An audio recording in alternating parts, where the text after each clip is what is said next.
2 years ago we produced The Last Hotel, which was the first opera written by Dennehy and Enda Walsh with Landmark Productions. So we were keen and they were very keen to see what comes next. The idea came about, well, could we focus on one of the players in the orchestra and make him, in this case, the protagonist. He's the second violinist. This particular design, I've made the orchestra and the orchestra pit as well, a major part of the design, being obviously the second violinist. He's coming from the orchestra that are playing, so they're a character themselves.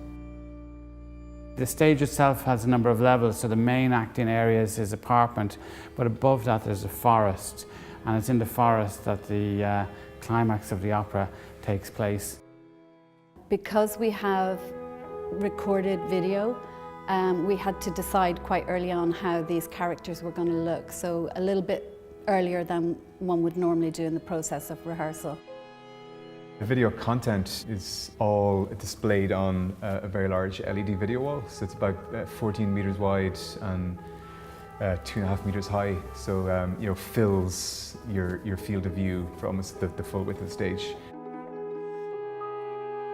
Part of what's interesting about the opera is that it deals with subjects that are really relevant to today, and about social media, which is this wonderful thing which is meant to bring us all together and have us connected at all times, and yet it can actually be a force for isolation if it's used in a certain way. They're going to be blown away.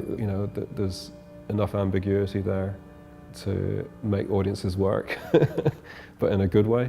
I think it's just going to be a pretty amazing show, and then it's a really nice length, so I think people are going to hopefully want to see it again. I think there's a lot going on. We don't want to make opera that's only for people who already love opera. We want to make opera for anybody who's interested in the arts in general, or an experience like this, to come along and really take a lot from the production.